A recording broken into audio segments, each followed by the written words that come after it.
In the remote Scottish Highlands, there was a little village nestled far from civilization. When I say little, I mean it 5 homes, 2 farms with old, creaking houses, a farm shop, and a pub. That was it. The only link to the outside world was a shabby bus stop on the village's edge, serving as a portal to civilization, if you could call it that, with one unreliable bus trundling through daily. For 17 years, this was my life, as it was for the other kids scattered across neighboring hamlets. Our world was small, suffocating even. By the time I hit my mid-teens, the thought of owning a car felt like the golden ticket to escape, the freedom I craved. The idea of breaking free from the dull monotony of village life, of driving beyond the limits of my claustrophobic reality, consumed me. I saved every penny, every hard-earned pound, until I finally spotted a beat-up little 3-door hatchback in the local paper. That car was my salvation. My dad, bless him, surprised me on my 17th birthday by putting down a deposit on the car, leaving me to pay off the rest. I can still remember the exhilaration, not just for me but for my mates as well. We were about to stretch the boundaries of our little world. The first trip? Inverness. We stuffed ourselves with pizza, tried unsuccessfully to get served at some pubs, and drove home. But that was hardly the adventure we'd been dreaming of.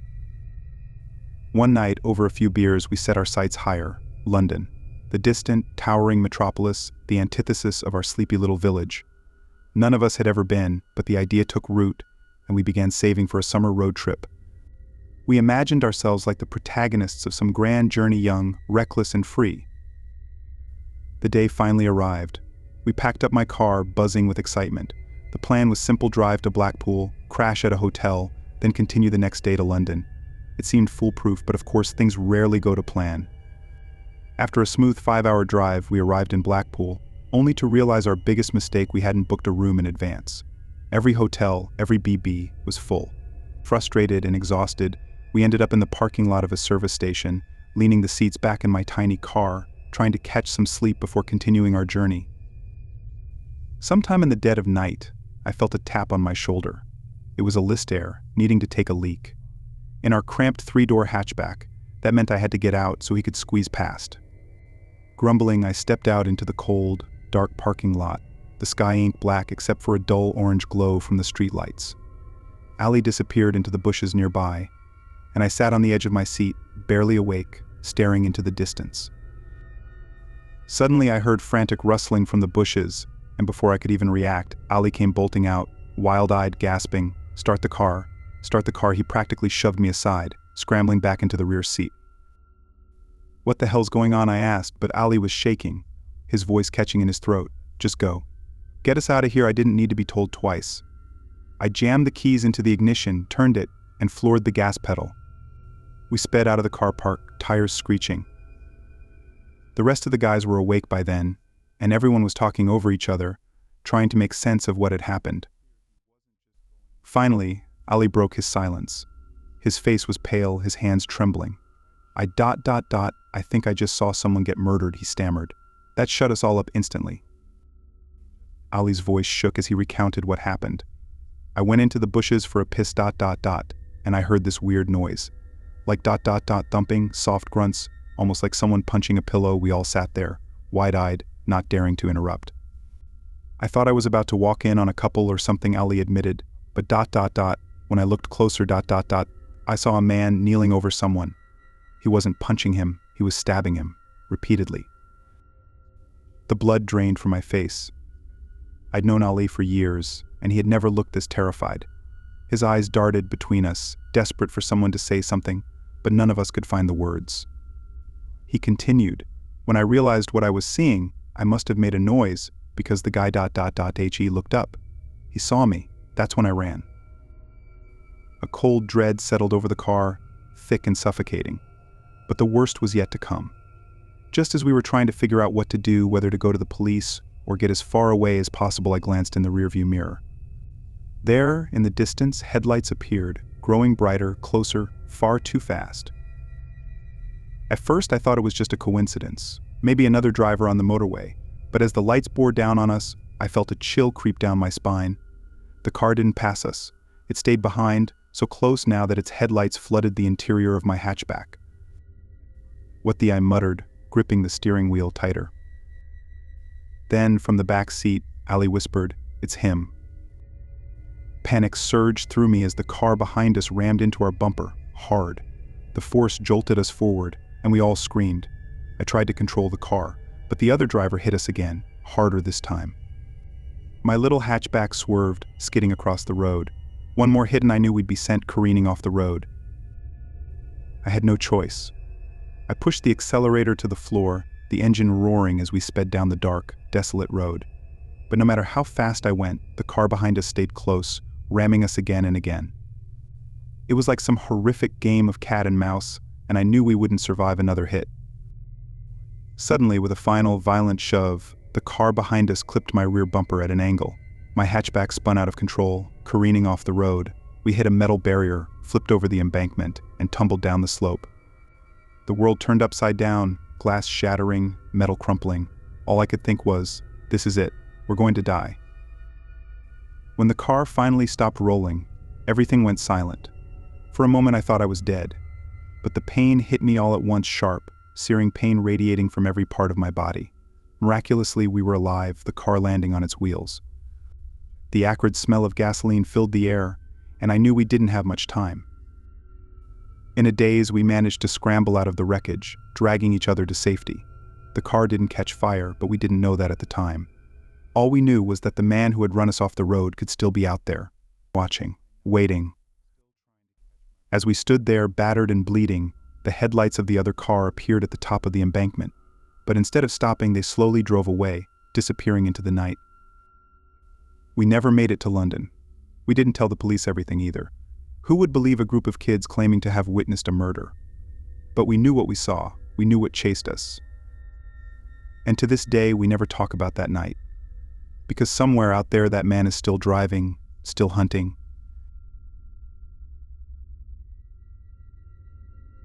Back in my early 20s, me and my bestie were all about road trips. I mean, every other weekend we'd pack up and just go, no real plan, just adventure. There was this one time we decided to drive all the way to San Francisco, making a few stops along the way. So the first day we're about 4 hours into the drive on I-70 in Colorado, and we're closing in on the state line. It's around 8 p.m. and we pull over at a gas station. While I'm fueling up, I spot these two other girls at a nearby pump. They look about the same age as us, maybe they're on their own little road trip too, right? But there's this dude behind them, older, late 30s or early 40s. He's just staring at these girls like straight up creepy vibes, not blinking, eyes darting back and forth between them like a predator sizing up prey. Now, the girls can't see him doing this, but I sure can. I get this weird feeling in my gut, but after a minute, the guy goes back to fiddling with his car. I finish up pumping gas, head inside to grab some snacks for the night drive to Salt Lake City. When I come back out, the girls are just leaving in their car, and guess what? Creepy dude is back at it again, staring them down. Then, in the most sketchy move ever, he suddenly jumps in his truck and speeds off, heading in the same direction as the girls. My brain is like, oh hell no, if that was me and my friend, I'd want someone to have our back, even if it was just someone trailing us while dialing 911. I hop in the car and we take off after them. By the time I catch up, the guy is tailgating them, riding their bumper with his high beams on, flashing them like he's trying to get them to pull over. Every so often he leans out the window, shouting something at them. Then, to my horror, the girls actually start to pull over. I'm thinking, oh God, no, don't do it. But instead of stopping, the guy just zooms past them. Maybe he spotted me trailing behind and realized he couldn't get away with his creepy act if there were witnesses. We pull up right behind the girls, hazard lights on, and get out to check on them. And let me tell you, they were not okay. This dude had been pretending to be a cop, yelling at them that if they didn't pull over, they were going to jail. That's the only reason they stopped. I can't even begin to imagine what could have happened if we hadn't been there. Once he realized they weren't alone, he sped off. He probably knew his fake deputy act wouldn't hold up under any real scrutiny. But the scariest part? He obviously had zero intention of continuing his cop charade if the girls had pulled over alone. If he had gotten his hands on them, I don't even want to think about what could have gone down. We told the girls to stick behind us until we reached the next gas station where we could stop and call the cops. They were beyond grateful, hugging us before we parted ways, but man, that night really shook me. It made me wonder how safe were me and my friend out there. Someone else got unlucky that night, but how long before it's us being stalked by some psycho on the highway? After that, we tried cutting down on night drives. Sure, it's easier to travel when the roads are less busy, but there's just something about the darkness that brings out the creeps. They get bold, knowing there are fewer people around to stop them. And that's what scares me most as a young woman. We can take all the safety precautions in the world, carry pepper spray, guns, whatever, but at the end of the day, there will always be people who want to hurt others. Some are born that way, some are made, but when they're determined to cause pain, there's often nothing we can do to stop them. Back when I was in my early 20s, I attended Arizona State University, and any chance I got, I'd make the 5.5-hour drive back home to San Diego. It wasn't the easiest trip, especially when I was juggling school and work, but the thought of being back with family and my old friends made the long hours on the road worth it. There were weekends where I'd get so homesick, I'd hop in my car late on a Friday night, drive through the night, just to spend less than 48 hours at home, and then head right back to Arizona by Sunday evening. I got really used to driving at night when the roads were quieter, and it felt like I had the entire highway to myself. One week, though, I got a call that was different from my usual how's school going or do you need anything kind of conversation. It was my mom. She sounded stressed and a little frantic. My grandpa had been rushed to the hospital, and it didn't look good. He had been sick for a while, but things had taken a serious turn. She didn't outright say it, but the message was clear: I needed to come home. It might be my last chance to see him. It was 11:30 at night when I got the call. Without a second thought, I grabbed my backpack, threw in some clothes, a toothbrush, and whatever else I could think of in the moment. I quickly told my roommate what was going on, and that I'd be gone for a few days. Then I hit the road. A few hours into the drive, somewhere in the middle of rural Nevada, I started to feel that exhaustion that only kicks in during the dead of night. You know, that eerie stillness when everything's too quiet and all you can hear is the hum of your engine and the occasional bump from the road beneath your tires. I had been driving this route for years, so I knew all the little stops where I could pull over, stretch my legs, and grab a coffee to help me push through. There was one stop in particular I always hit just about an hour before crossing into California. It was my little routine, my last chance to mentally prepare myself before heading into my home state. Here's the thing: back when I was living in Arizona, I carried. I had my concealed carry permit, and I felt a little safer knowing I had something to protect myself with, especially since I spent so many hours driving alone at night, through mostly deserted roads. But once I crossed into California, the laws were different. My permit didn't mean anything there, so every time I got close to the border, I'd pull over, park my car, and take the time to disassemble my gun and lock it away to be in compliance with California's gun laws. It was a habit I never skipped. That night was no different. I parked at my usual spot, started breaking down my gun, and then locked everything up safely. After that, I stepped out of my car to head into the gas station for a quick bathroom break, and of course some caffeine to keep me awake for the rest of the drive. But just as I'm walking past my truck, something feels off. You know that gut feeling, like the kind that makes the hairs on the back of your neck stand up? I ignored it at first, thinking it was just the darkness and fatigue playing tricks on me. But then, out of nowhere, I feel this strong arm wrap around me from behind. My heart practically stopped. I let out the loudest, most blood-curdling scream I could muster, hoping against hope that anyone might hear me. But I knew, deep down, that there probably wasn't anyone around. The gas station was practically empty, and the road was dead quiet. Still, I screamed. And I fought. I kicked backward, trying to hit the guy who had me in a chokehold, but he was stronger than me. He lifted me off the ground like I weighed nothing, making it impossible for me to get any real leverage to fight back. I tried to twist and break free, but he just bent me over, keeping me locked in his grip, and that's when pure terror set in. My mind was racing. I thought, this is it. This is how I go, and just when I thought things couldn't get any worse, I heard the screech of tires behind me. My fear spiked, thinking the guy had a partner, that they were going to throw me into the back of a truck and drive off, never to be seen again. But to my surprise, it wasn't the nightmare scenario I had envisioned. The screeching tires belonged to an old Toyota Corolla, and out of nowhere, 4 teenagers jumped out of the car. To this day, I have no idea why those kids were at that gas station at such a late hour, but I thank every star in the sky that they were. They ran toward me and the guy, and in the split second it took for them to get close, the creep let go of me and bolted. 2 of the boys chased him into the desert behind the gas station, while the other 2 stayed with me.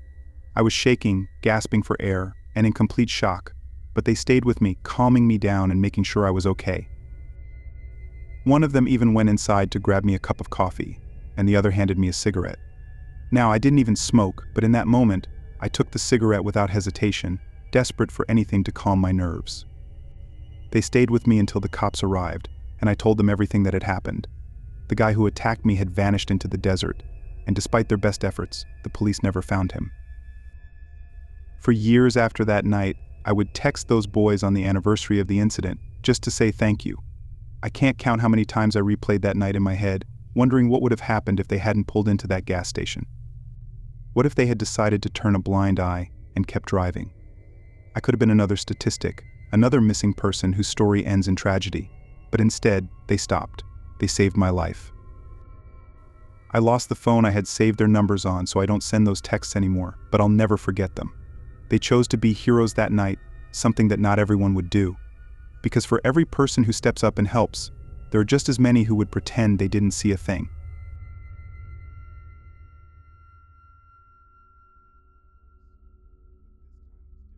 I remember that night like it was yesterday. The rain came down in torrents, unrelenting, pounding against the windshield like 1,000 tiny fists. I was driving down this desolate, narrow dirt road deep in the middle of nowhere, somewhere out in rural Honduras. The clock on the dashboard glowed dimly, casting an eerie light across the dashboard, reading just past midnight. The world outside my car was pitch black, swallowed up by the storm that seemed to have no end in sight. The road, if you could even call it that, was more mud than gravel at this point, and every turn felt like I was teetering on the edge of slipping into a ditch. I was driving so slowly, barely pushing 15 miles per hour because visibility was practically zero. The rain was coming down so hard it was like trying to see through a waterfall. Even with the windshield wipers on high speed, they did little to help. All the road signs were invisible, blurred out by the constant sheet of rain, and this was well before the days of modern GPS. I had no smartphone with me, no maps app to guide me out of the labyrinth of back roads I'd found myself in. My only option was to stop and check if I could make out any landmarks or signs. I hesitated for a moment, but eventually pulled over to the side of the road. The car's engine hummed softly, a stark contrast to the hammering of the rain on the roof. I squinted through the windshield, leaning forward to try and see something, anything that could give me a clue as to where I was. The raindrops splattered on the glass in erratic patterns, distorting everything, and I still couldn't see a damn thing. That's when it happened. The passenger door, locked just seconds earlier, suddenly swung open with a screech, and a man, a complete stranger, started climbing into my car. In that instant, every hair on my body stood on end. Time slowed down and my brain struggled to process what was happening. It was as if the storm itself had sent this shadowy figure to get me. The man was soaked to the bone, his clothes clinging to his skin, and his eyes wild with desperation, or was it malice? I couldn't tell, and I wasn't about to stick around to find out. Panic surged through me like a lightning bolt, my heart racing faster than I thought possible. My survival instincts kicked in. Without thinking, I screamed a raw, guttural sound that even I didn't recognize and stomped my foot down on the gas pedal as hard as I could. The car lurched forward, its tires spinning and slipping in the mud before catching traction and rocketing down the road. The man barely had time to react. I saw him tumble backward out of the open passenger door as the car shot away, the door flapping wildly in the wind and rain. My hands gripped the steering wheel so tightly my knuckles turned white, and I leaned over, trying to pull the door shut without slowing down. My breath came in shallow, rapid gasps, my heart hammering in my chest like it was about to burst. I kept speeding down the muddy road. The door finally closed, but my hands were trembling so badly I could barely keep control of the wheel. Every second I expected to see headlights in my rearview mirror, to hear the roar of an engine as this stranger chased after me. My mind was racing, playing out 100 terrifying scenarios at once. Who was he? What did he want? Was he planning to rob me, hijack the car? Or worse? I was completely alone on that road, no other cars, no streetlights, just me, the storm, and the darkness that seemed to stretch on forever. I kept glancing in the rearview mirror, half expecting to see the man running after me in the distance, his drenched figure silhouetted by flashes of lightning, but the road behind me remained empty.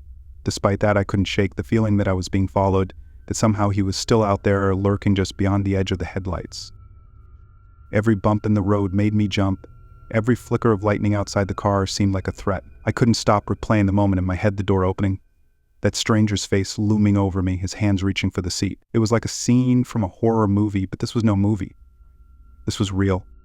It took everything in me to keep going, to push through the fear, and the adrenaline coursing through my veins. My hands were shaking so badly that it felt like I was going to lose control of the car any second. I could barely breathe, my chest tight, my vision starting to blur from the tears I was holding back. But I couldn't stop. Stopping meant giving him another chance to catch up. Stopping meant danger. Eventually, I managed to regain some sense of control, enough to pull myself together and keep driving. But the fear, that didn't go away. Even after I was miles down the road, the rain still pounding on the roof, the storm raging around me, I couldn't shake the terror that had gripped me in those moments. I felt violated in some strange way, like the sanctity of my car, my personal space, had been shattered by the stranger. The rest of the drive, my eyes were glued to the rearview mirror, my knuckles aching from how tightly I was gripping the steering wheel. I drove through the night like that, barely breathing, every nerve in my body on edge, waiting for something else to happen. The rain never let up. The darkness never seemed to break, and my mind was filled with a sickening dread that I might not make it out of this night alive. By the time I reached the first signs of civilization, faint streetlights, the outline of a gas station on the horizon, I felt like I'd aged 10 years. I was shaking so badly that I had to pull over again, this time in the safety of a well-lit parking lot. The rain was still coming down hard, but I no longer cared. I sat there in the driver's seat, staring blankly ahead, my breath coming in ragged gasps, my heart still racing as if it hadn't realized I was safe yet. For a long time, I didn't move. I couldn't. I just sat there trying to process what had happened, trying to convince myself that it was over, that the stranger was gone, that I was safe, but the fear lingered, settling deep into my bones like the chill of the rain outside. I don't remember how long I sat there before I finally found the courage to start the car again and drive the rest of the way home. But one thing was certain, I would never forget that night. The terror, the helplessness, the sense that my life was hanging by a thread, all of it stayed with me for a long time after. From that night on, I vowed never to drive those roads alone at night again. The thought of it still sends a shiver down my spine. Every now and then when I'm driving late at night and I see someone standing by the side of the road, my heart skips a beat, because now I know how quickly things can go wrong. How one moment of calm can turn into a nightmare. And every time I grip the wheel just a little tighter and drive just a little faster, hoping that I'll never have to face another night like that again.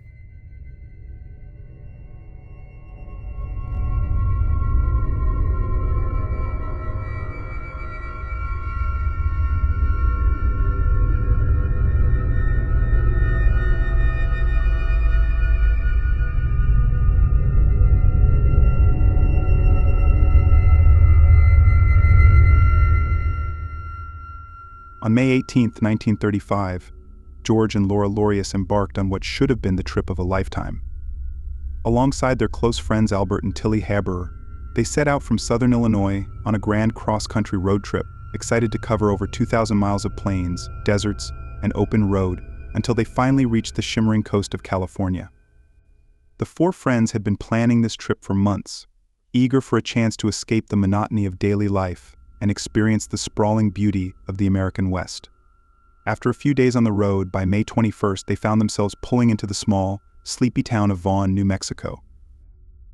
Upon arrival, the group checked into the local Vaughn Hotel, a modest but comfortable spot that catered to the handful of travelers passing through the remote town.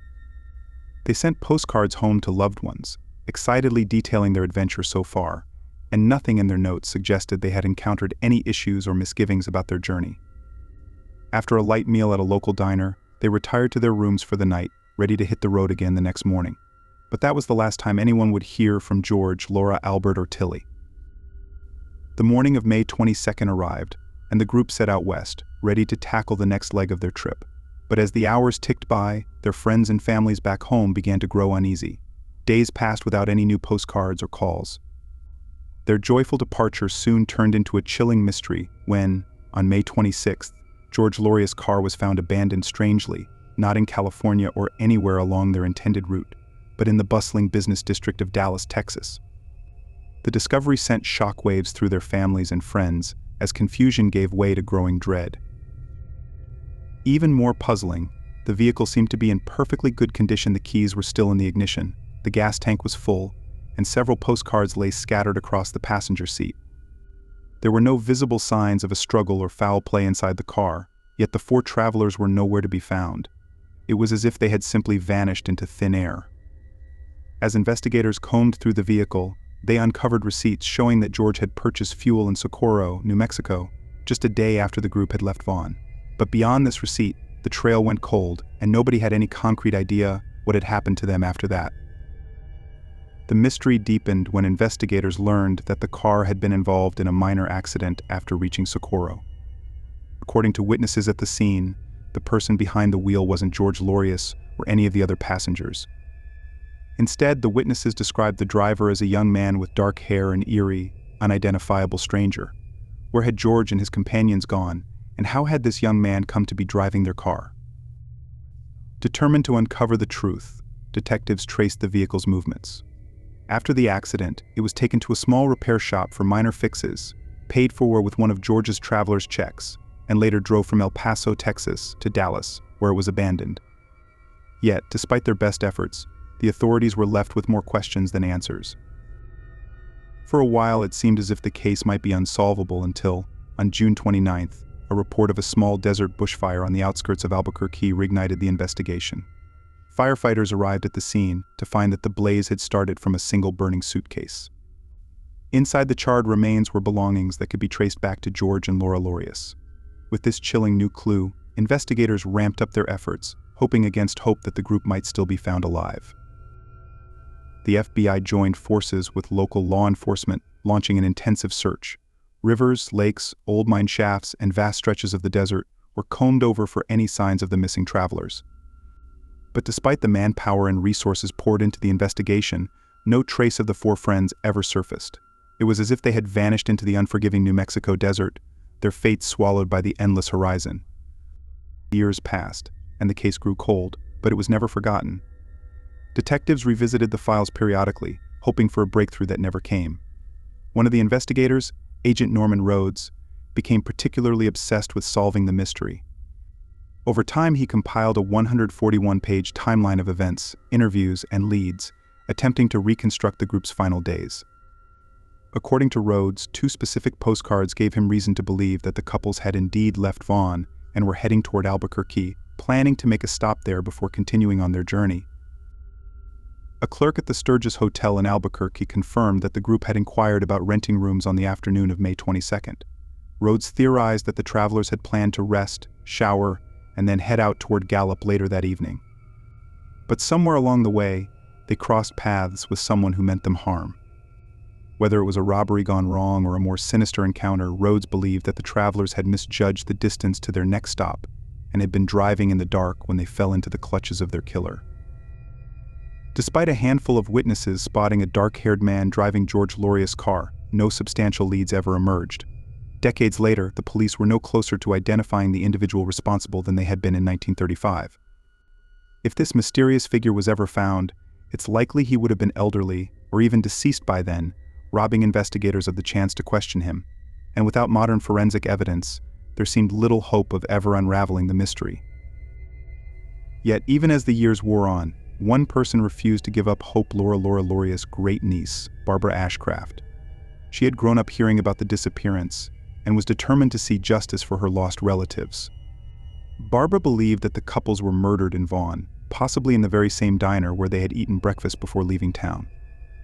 According to her, the purpose of the stop in Vaughn was to visit an old friend of George and Laura's, though it was unclear if they ever met this friend.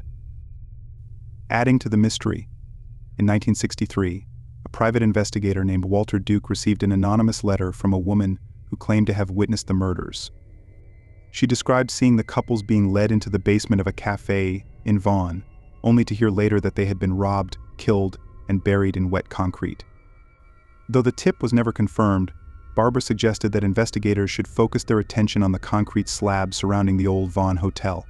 Could the truth of what happened to the 4 travelers lie hidden beneath their feet all along?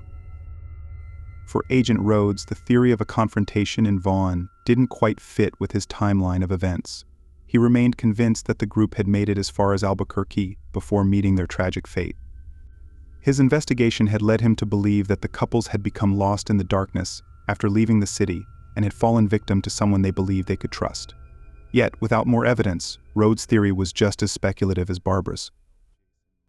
Even now, nearly 90 years after the disappearance of George and Laura Lorius, along with Albert and Tilly Haberer, the case remains shrouded in mystery.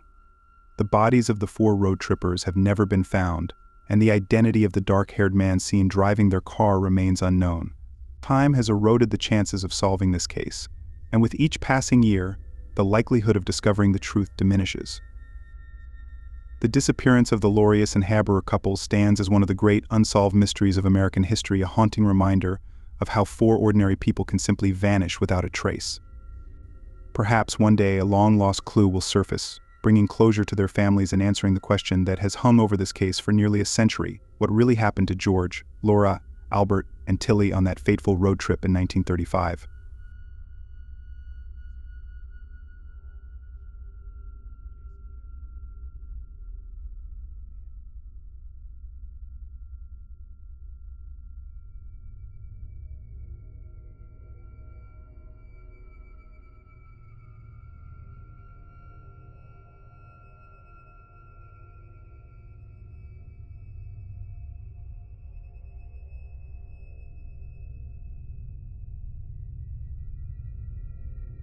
I was 8 years old when I first heard those comforting words on Mr. Rogers' Neighborhood.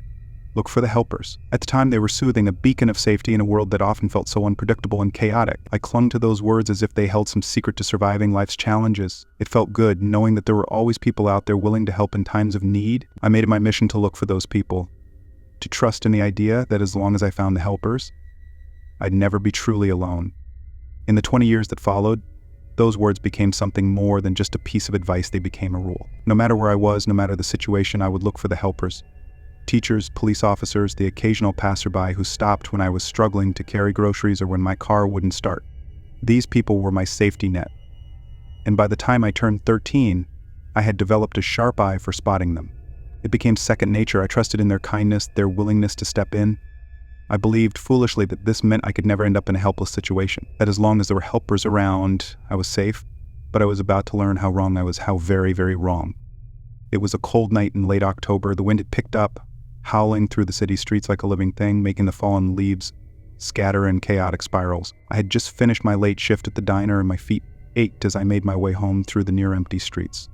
The city always felt different at night, quieter, sure, but also darker, like something unseen lurked in the shadows, just waiting for an unsuspecting victim to pass by. I wasn't normally the paranoid type, but something about that night felt off. My breath fogged up in the cold air, and the dim, flickering streetlights only added to the uneasy feeling gnawing at my insides. I'd been working at the diner for years, always walking the same route home, but tonight it felt longer than usual, as if the streets themselves had stretched, warping into some twisted version of the city I thought I knew so well. Then it hit me, that feeling, the one they say you get when someone's watching you. It's like a static charge in the air, prickling the back of your neck, setting off alarms in your brain before you even realize what's wrong. I felt it, intense awareness that I wasn't alone. I glanced over my shoulder, but the street behind me was empty, save for the trash bins and a stray cat darting into an alley. I quickened my pace, pulling my jacket tighter around myself as I tried to shake the growing sense of dread. My mind raced, trying to rationalize the feeling. Maybe it was just the wind. Maybe the cold was making me jumpy. But deep down, I knew it wasn't just the weather. I was being watched. My apartment building was just a few blocks away, and the thought of the warm, familiar space filled me with a desperate need to get there as quickly as possible. My legs moved faster, my shoes slapping against the pavement in a rhythmic thud that echoed in the silence of the night. Each step felt like it was carrying me further from whatever was lurking in the shadows, but the feeling of being followed never left me. I reached my front door, nearly tripping over the steps in my rush to get inside. My hands trembled as I fumbled with my keys, trying to fit them into lock. The metallic scrape of the key sliding into place was a small relief, but not enough to shake the fear that had taken root in my chest. When I pushed the door open, darting inside before slamming it shut behind me, the bolt clicked into place with a satisfying thunk, and for a moment I allowed myself to breathe. But that relief was short-lived. Not 5 minutes later, the pounding began. A loud, insistent knock that reverberated through the walls of my apartment like a thunderclap. My heart leaped into my throat, and every instinct screamed at me not to answer. I froze, eyes locked on the door, too terrified to move, let alone check the peephole. The knocking persisted, harder this time, followed by a voice. "Open up, this is the police." The voice was gruff, authoritative, but there was something strange about it, something that didn't sit right. It sounded rehearsed, almost as if the speaker didn't really mean what they were saying, as if they were playing a part. The knocking grew more frantic, shaking the door on its hinges. Panic surged through me, and I ran down the hallway to the farthest bedroom, slamming the door behind me as if that would somehow keep them out. My heart hammered in my chest, and I pressed myself against the wall, struggling to calm my breathing. My mind raced, why would the police be here? I hadn't done anything wrong, and I certainly wasn't expecting anyone. The fear gnawed at me, but it wasn't just fear of the police. No, this was something darker. Then I remembered. I hadn't been completely honest. There were dark things that I'd done, things no one else knew about. The door to the bedroom felt too thin, too fragile. It wouldn't keep them out. And if they got in, they would see the truth. The truth was in the basement. For years, I had been collecting them. The helpers, the people who came when I called out for assistance. It had started out, innocently enough, a few awkward requests for help here and there. A neighbor helping carry groceries, a delivery guy offering to fix my broken light bulb, a locksmith making sure my front door was secure. Each time I played the part of the helpless woman, and each time they fell for it. At first, I let them leave. I was content with the interaction, satisfied knowing that I could get people to do things for me. But after a while, it wasn't enough. I wanted more. I wanted to see how far I could push it. So I started inviting them inside, keeping them longer than they wanted to stay, finding ways to make them feel obligated to help me with just one more task. But helpers don't always stay when they realize something is wrong. The first one had tried to leave, making some excuse about needing to get back to his family. He was sweating, eyes darting to the door as if he could sense that something wasn't right. I couldn't let him go, not after everything. I had put too much effort into creating this scenario, and I wasn't about to let him ruin it. So I stopped him. I didn't mean to, not at first.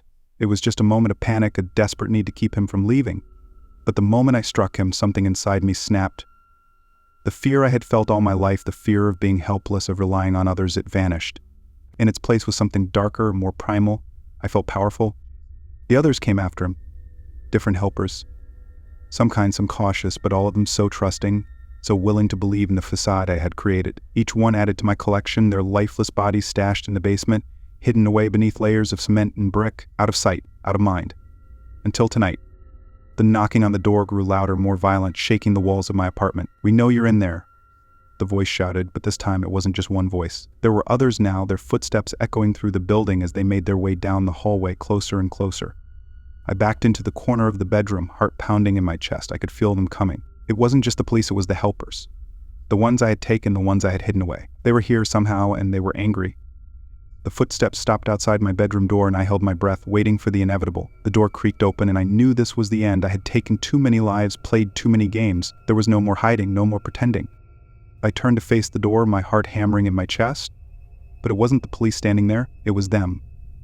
The helpers, the ones I had lured into my trap, their faces twisted in unnatural expressions. Their eyes hollow and lifeless. They moved silently, their footsteps making no sound as they advanced toward me. I screamed, but no sound came out. My throat was tight, my lungs frozen in terror as they closed in around me, their cold hands reaching out to pull me into the darkness. The room seemed to shrink, the walls pressing in as their ghostly chrome surrounded me, suffocating me with the weight of all the lives I had taken. I tried to run, but there was nowhere to go. The helpers were everywhere, their pale faces inches from mine, their cold breath chilling my skin. I could feel their hands on me, pulling me down into the basement, where the bodies of the others waited. I had looked for the helpers all my life, and now they had found me. The darkness swallowed me whole.